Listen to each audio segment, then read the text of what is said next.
É possível que o direito se torne mais uniforme no mundo todo.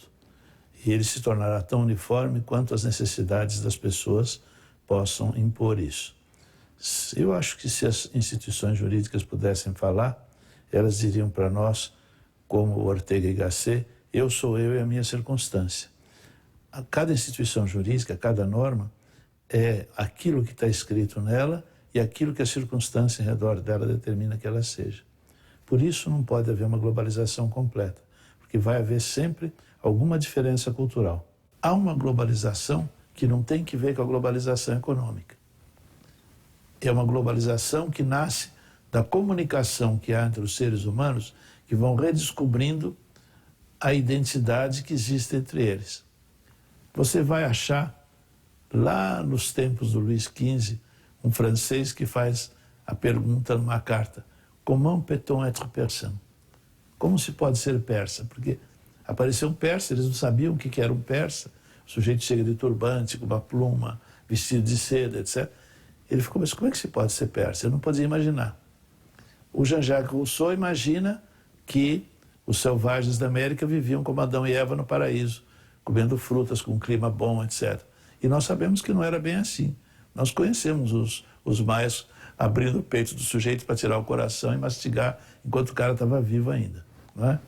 Então, e vemos os índios nossos moqueando os bispos portugueses que aportavam por aqui. Então você vai ver que o bom selvagem foi um figmento da imaginação também, como a ignorância do persa foi isso. E aí o que acontece? A humanidade, com a comunicação mais desenvolvida e a possibilidade de redes sociais, de internet, de filmes, de televisão, passou a ver o outro ser humano e reconhecer nele a sua identidade. Essa é a globalização do direito. Aí o que acontece? Nessa identidade estão anseios comuns e inarredáveis que são anseios ligados à sobrevivência. Aí começam os direitos da cláusula pétrea.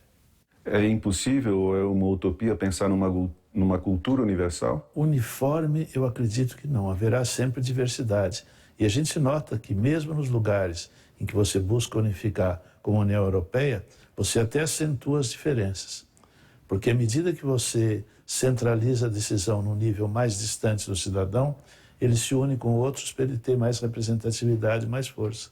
E isso acentua diferenças. Mesmo em sociedades nacionais, o senhor acha que isso ocorre? Por exemplo, na Espanha, em que tem culturas bastante específicas? Na Espanha, isso está marcado. Na França, ressuscitou-se uma língua morta, que era o bretão. Mas você vê o seguinte, no Brasil você tem culturas diferentes sobrevivendo. A tal ponto que, no passado, elas impressionaram o Roger Bastide, que forjou a ideia dos dois Brasis. Mas não são dois, são muito mais do que isso.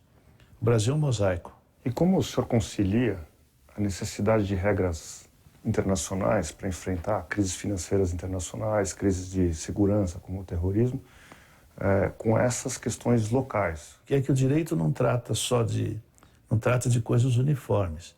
Ele trata de coisas que afetam pessoas, pequenos grupos e a coletividade global. Quando eu falo de proteger o meio ambiente, é um cuidado e uma necessidade que é de toda a humanidade. A humanidade não sobrevive se o meio ambiente for destruído. Então, esses problemas que são globais têm que ser tratados globalmente. Mas o modo de tratar os problemas e de abordar vai ser diferente, porque a reação das pessoas é diferente de um lugar para o outro. Mas claramente há uma tensão entre governos que hesitam em transferir a soberania, poder local, para uma esfera mundial. Aí você tem um problema que vai bater, por exemplo, na evolução das negociações de Doha. Toda vez que você tem poder, ninguém quer renunciar ao poder.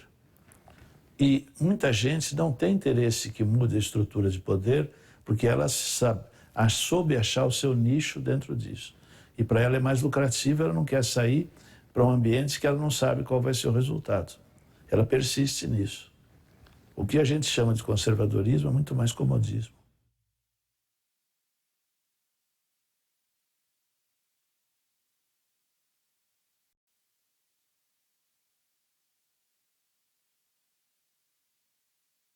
Como é que o senhor avalia a experiência da OMC? Eu tenho a impressão que foi o evento mais importante da história do direito internacional.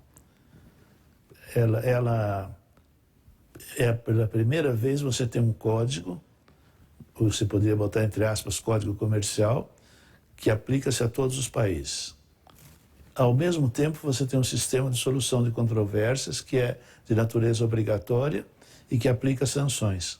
Você vai dizer que a sanção não é adequada, que não é perfeita, que podia ser melhor. Tudo isso você pode dizer. Mas o fato que aplica sanções fez. A grande objeção ao direito internacional diz o seguinte: é um tigre sem dentes. Agora o tigre tem dentes. Isso muda tudo. Da existência do OMC, passou a existir uma espécie de garimpo dentro das normas do OMC de regras que possam servir para contemplar coisas que não estavam na previsão original. Tipo desenvolvimento sustentável, proteção do meio ambiente, garantia de direitos humanos. Inclusive, nas negociações, há uma resistência muito grande, inexplicável, por exemplo, em relação à cláusula social, que seria de igualar as condições de trabalho no mundo inteiro. Tem gente que tem essa visão de dizer o seguinte: eu quero ampliar. E tem gente que olha isso de uma maneira realista e diz o seguinte: eu tenho uma norma jurídica. E dentro da norma jurídica eu tenho um aspecto que eu posso fazer valer.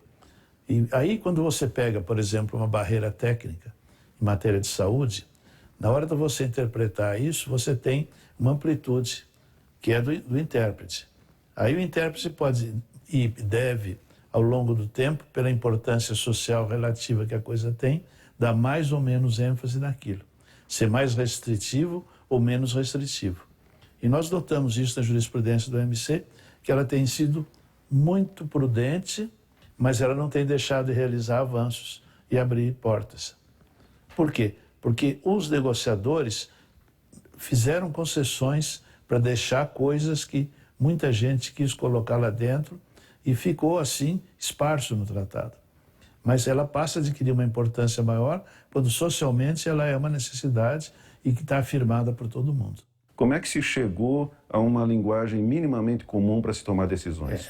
Isso que é interessante. Tem um fenômeno a mais, porque todo texto que nasce de uma conferência diplomática é, por definição, vago. E o diplomata trabalha para tornar o texto vago para a outra parte poder aceitar. E aí o intérprete tem que tornar o texto estrito e rígido para poder aplicar, para transformar em lei.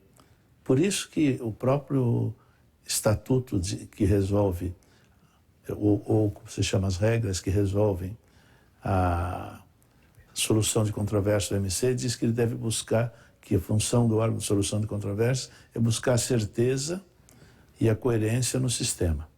Bom, então o que se fez? Em primeiro lugar, tentou-se fazer, e se fez com grande êxito, uma coerência do próprio órgão de apelação, para que ele não variasse a jurisprudência. Ele desenvolve a jurisprudência dele de uma maneira evolutiva, consensual, e o consensual é uma palavra importantíssima na evolução dele. Ao mesmo tempo, buscou-se um significado que seja um significado comum nas 3 línguas oficiais e comum a todos os membros da OMC. O que eu senti no trabalho que eu fiz, os anos todos que eu tive lá, é que a gente construía um vocabulário. Você pega, por exemplo, Stoppel, que é uma figura típica do direito internacional público, mas é também da common law, e ele adquire um significado específico, que é o Stoppel da OMC. Você pega, por exemplo, o significado de que é measure, medida. Medida pode ser muitas coisas, pode ser distância de uma coisa para outra, pode ser algo que um governo determina que se faça. E aí era nesse sentido de determinação governamental ou de ação governamental.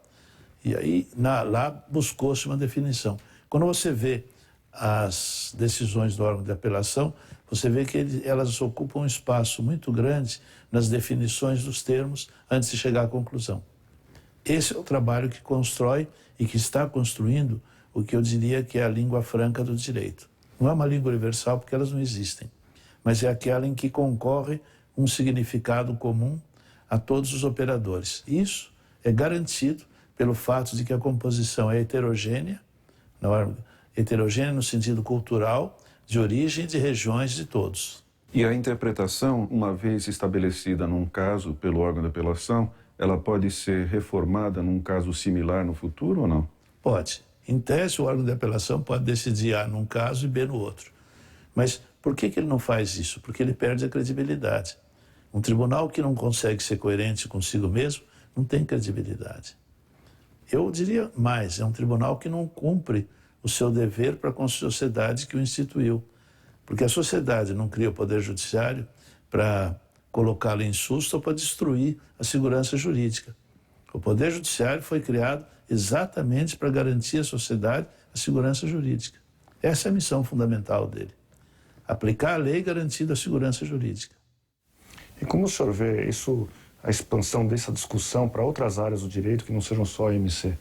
Bom, a minha impressão é que a OMC criou um modelo jurídico, que é o modelo que vai ter que ser adotado. Quando se discutiu a possibilidade de regulação na órbita monetária e financeira, o modelo que se buscou foi algo do OMC. E houve até gente que disse, não, vamos ampliar o mandato do OMC para que ele possa regular isso também. Eu não sei se é o caso de fazer isso ou não, mas o modelo é adequado. Como é que o senhor vê hoje as perspectivas para a OMC? Nós estamos numa encruzilhada que é de saber qual vai ser a reação diante da crise. Por quê? Porque você não negocia internacionalmente se você não tiver um mandato nacional. Esse é um ponto que ninguém parece estar discutindo, ninguém está dando atenção. Mas para a discussão dos tratados multilaterais, sobretudo nas sociedades democráticas, a vontade do povo, da sociedade civil, dos grupos de pressão, é levada em conta. O governo balanceia tudo isso e, depois que balanceia tudo isso, ele forma a sua posição, para que todos possam ser atendidos, para que os danos que possam ocorrer sejam limitados, para que os ganhos sejam bem distribuídos. E daí ele chega numa posição de negociar. Ao mesmo tempo, você tem o interesse dos próprios ocupantes dos cargos de não perder um poder que eles têm. Então, o que acontece? Hoje, nós não temos um impulso para a modificação tão forte quanto houve na rodada do Uruguai. Só que o impulso da rodada do Uruguai veio acontecer no final da rodada do Uruguai, e não no começo. Levou-se, eu acho que quase 12 anos na rodada do Uruguai. Doha não tem tudo isso. Então, nós temos chão pela frente.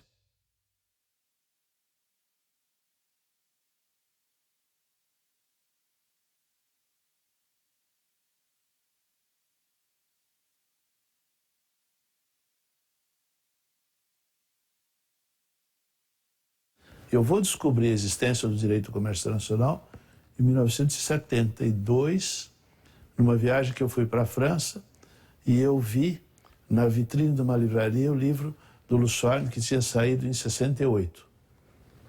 E foi a primeira vez que eu ouvi falar sobre o direito do comércio internacional. Não tinha chegado aqui, a academia não conhecia, os advogados não conheciam. Naquele tempo, os anos 60, final dos anos 60, você levava 3 a 4 anos para um filme vindo do exterior para cá.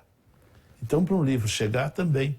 E aí eu li o livro do Luçoire e falei, nossa, isso aqui é uma disciplina nova, é uma coisa nova. A quantidade de informação, de dados, eu falei, nossa, o futuro está aqui. Esse processo ele foi muito rápido, né? Depois dos anos 70, 80, quando veio... Foi, porque o Delfim Neto implantou para os militares uma política de substituição de importações. Aquele projeto Brasil Grande, a intuição que se tinha que a guerra, a visão do Clausewitz de que a guerra existe em toda parte, né?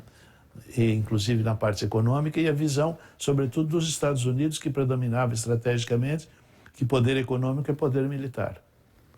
E é uma associação lógica, até porque você não pode ter poder militar se não tiver poder econômico. E os impérios caem porque o gasto é tão grande para manter o poder militar que ele se destrói economicamente. No caso do Brasil, você tinha a vontade de fazer do Brasil um grande país autônomo. E daí eles queriam primeiro fazer isso, telecomunicações. Foi o grande investimento que os militares fizeram. Mas fizeram também infraestrutura, Itaipu e outras coisas. Tudo isso era para fazer o país autossuficiente, porque eles achavam, numa análise estratégica, e uma das mentes que controlava era do Golbery, que era um geopolítico, era que você teria que ter um poderio econômico e ele só existiria se você fosse autossuficiente, que é o que a China tenta desenvolver hoje. E nos tempos atuais, qual é o papel que cabe ainda ser exercido pelos conceitos nacionalistas? Nós temos que ter uma política externa, com uma filosofia como aquela que o Joseph Nye desenvolveu para os Estados Unidos. Você olha o interesse americano e leva em conta que faz parte do interesse americano um conteúdo moral nas relações internacionais. O Brasil tem que ter uma política externa pragmática que sirva os interesses brasileiros e que preserve uma postura ética e moral. As duas coisas têm que estar equilibradas aí. Não pode esquecer o interesse nacional. Nós somos uma coletividade que se classifica como nação. Nós não podemos permitir que a nação fragmente, que ela deixe de existir, que ela deixe de progredir, que ela deixe de ter desenvolvimento. O senhor acha que o processo de globalização, de um modo geral, ameaça isso? Olha, ele não ameaça até por uma razão de marketing. Você só vende os produtos através do marketing setorial. Toda vez que alguém tenta fazer um marketing global e impor um padrão global no marketing, ele quebra a perna e muda. Se o mercado é setorial, é dividido, você vai ter sempre que ter um Estado que coordene regionalmente. O que vai acontecer é que vai haver mais peso para coletividades mais próximas das pessoas, tipo prefeituras, administrações distritais, estados ou províncias, e o Estado Nacional vai ter uma função de coordenação e não mais de ativa como tem hoje. A soberania está mudando para adquirir outra coisa, mas ele vai fazer uma coordenação junto com outros. É como se você criasse um andar a mais na federação. Só que a criação desse andar a mais da federação implica numa redistribuição de poderes em todos os outros andares.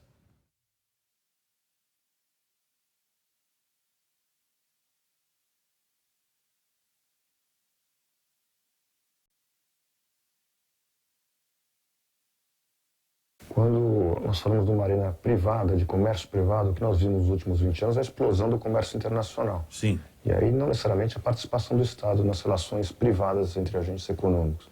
Como que o senhor viu a evolução disso e também o processo de solução de litígios? Bom, você tem a evolução disso no Brasil e você tem a evolução disso global. No Brasil foi a descoberta de um mundo novo que nós não conhecíamos. É como se nós estivéssemos repetindo a proeza do Dom Henrique, navegador. Ele foi descobrindo a África, a Ásia, a América, etc. E a gente que ele criou fez isso. Nós fomos fazer a descoberta do mundo. Não é? Mas o mundo também nos descobriu. Agora, globalmente, o que aconteceu? Qual foi a evolução? O mundo descobriu que não é possível você deixar de comerciar um com o outro. E que o mercado é o mundo inteiro. Se o mercado é o mundo inteiro, ele tem que ter regras que vão uniformizando e que permitam a circulação. E aí o que acontece? O mercado é segmentado, ao mesmo tempo que ele é um só. E aí o atendimento vai ser feito para os diferentes segmentos de mercado. E nessa arena, como tem menor participação do Estado, abre um espaço muito grande para a autorregulação do comércio pelos próprios agentes econômicos. A autorregulação ocupa o espaço que os Estados não quiseram ou não puderam ocupar regulando. E o Estado não percebe que o atraso na regulamentação ou uma regulamentação inadequada leva à autorregulação. Então ele perde poder por inércia. Do ponto de vista da sociedade, isso não é necessariamente negativo, certo? Não, não é negativo. Por quê? Porque a sociedade precisa de uma ordem jurídica. Ele não precisa do Estado. O Estado é um instrumento para implantar a ordem jurídica que a sociedade precisa. O velho professor Ataliba Nogueira tinha uma frase que era sério, ele dizia assim: o Estado é meio e não fim. E o senhor acha que o mundo caminha para uma direção em que o Estado vai ser cada vez menos relevante? Não, ele vai adquirir um papel diferente, ele sofre uma mutação. Não se esqueça que o Estado que nós temos hoje, ele começa a ser esboçado em Westfália. E ele é criado à imagem do soberano. Catarina da Rússia, Frederico da Prússia, Luís XIV, eles é que são a ideia do que é o Estado. L'état-c'est-moi. L'état-c'est-moi. Aí, o que acontece? Nós estamos descobrindo que não é bem assim. Que o que é importante é a sociedade. O Estado é um instrumento da sociedade para se organizar e para viver bem. Agora, a sociedade o que é? São seres humanos.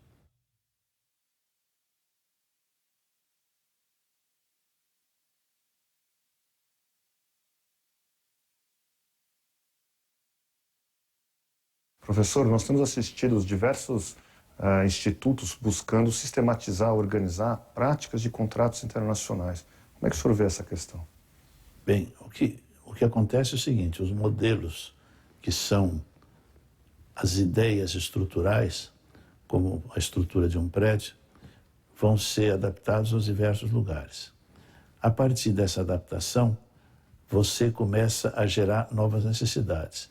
Então, o que vai acontecer? Na hora que você chegou a um certo ponto de harmonização e de igualar as coisas, você descobre outras diferenças que você tem que decidir se você integra ou não integra. Então, você pega, por exemplo, uma coisa como a arbitragem. A arbitragem é um foco de modificação. Por quê? Porque na medida que ela é internacional, você vai ter pessoas de culturas diferentes que vão convergir para discutir. Você começa com uma dificuldade operacional e prática. Você tem arbitragens que aplicam princípios gerais de direito, aí você pode facilmente chegar a um consenso. Mas você tem uma arbitragem que aplica o direito nacional e você tem um árbitro que não conhece o direito nacional, o risco para os advogados naquela arbitragem aumenta. Porque o advogado que não conhece o direito nacional vai ler aquela lei tendo em vista o background do seu sistema. Aí a consequência é diferente. Então a coisa fica complicada para a pessoa poder entender. E aí a arbitragem tenta fazer o quê? Ela tenta trazer isso tudo para perto. Então ela vai fazendo o seguinte, ela vai eliminando o acessório. Então você veja o processo arbitral, difere dos códigos de processo de todos os países pela simplicidade. Mas o que é essencial para você garantir o direito de defesa e para você garantir a possibilidade da pessoa colocar o seu caso, está lá presente. Nos contratos acontece a mesma coisa. Você chega a um modelo que é essencial, depois você vai adaptando para um lugar e para o outro. Por exemplo, no Brasil, o acordo base da joint venture acaba sendo um acordo de acionistas. Isso, de uma certa maneira, desnatura o acordo de acionistas, mas ele continua a estar na natureza jurídica geral de um pacto parasocial. Aí porque você tem coisas que são diferentes daquilo que é específico do acordo de acionistas, que é o exercício do poder na sociedade, a compra e venda das ações. Quer dizer, o senhor está dizendo, de um lado, há uma prática internacional de contratos que vai Isso. sedimentando. De Isso. outro lado, há árbitros, que são pessoas de múltiplas nacionalidades, julgando esses casos. Isso. Isso vai se separando da esfera nacional dos direitos nacionais. Vai se separando. Vai separando, mas é uma separação que hoje não pode ser absoluta e total. Bom, a separação vem de uma outra coisa.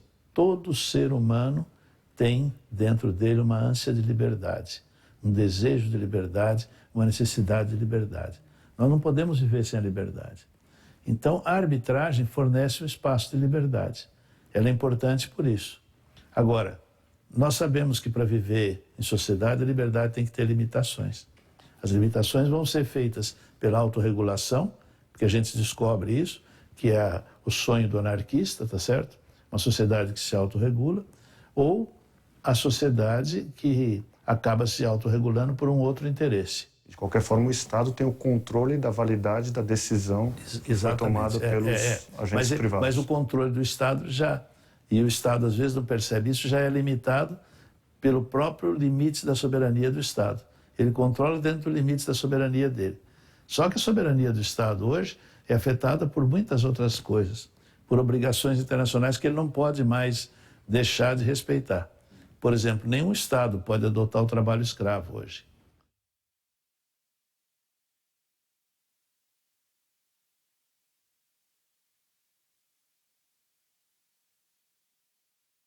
Professor, o senhor acha que no direito internacional está havendo uma predominância da common law sobre a civil law e quais são as implicações disso, se isso é verdade? Ela tem tido um peso importante em razão da importância relativa que tinha os Estados Unidos no comércio internacional. À medida que essa influência americana no comércio internacional diminua e seja balanceado por outras influências vão se fazer sentir. Nós vamos ver, eu imagino no futuro, um ataque forte à santidade do contrato. Por quê? Porque na concepção confuciana e também do Lao Tse, que predomina na China e no Oriente, o que você tem não é o problema da predominância do interesse individual. O interesse que predomina é o interesse familiar. E depois do interesse familiar, o interesse da nação. E aí você passa a regular o contrato de uma maneira diferente. Ele é um meio de promover o interesse familiar.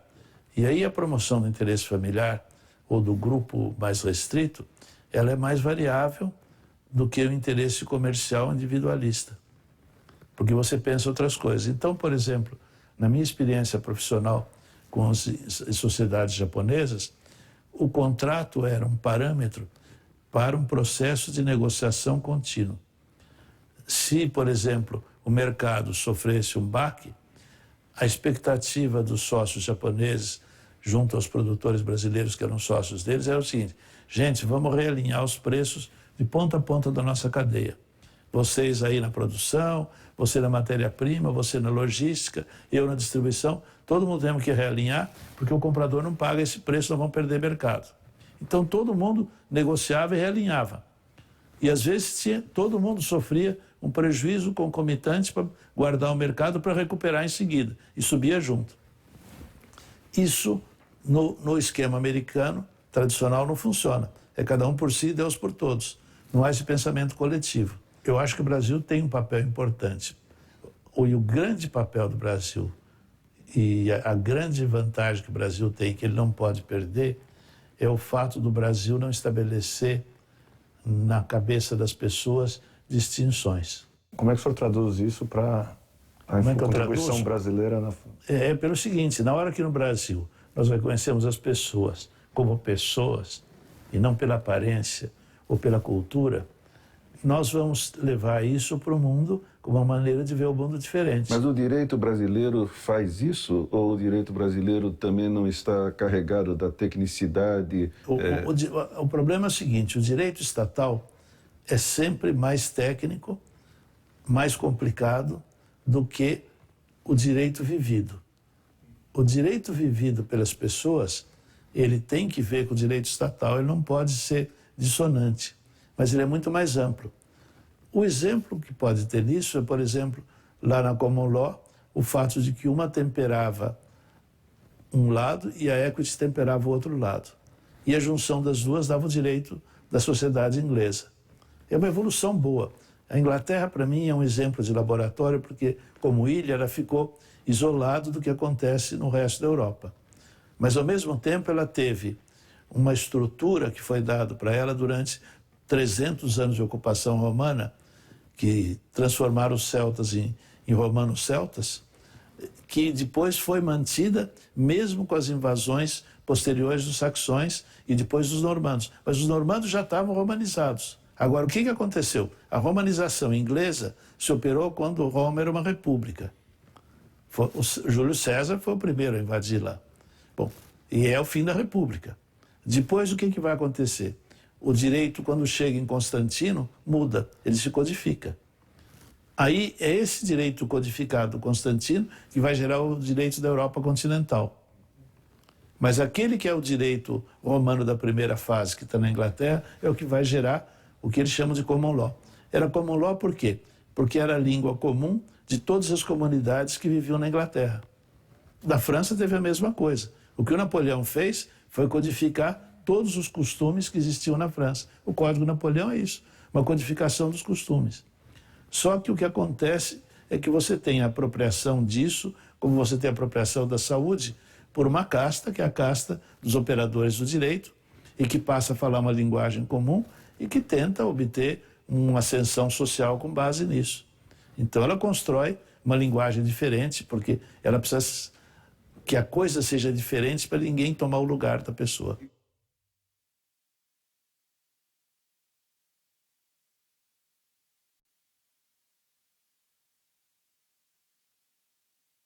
Eu acho que você tem duas tendências em briga permanente.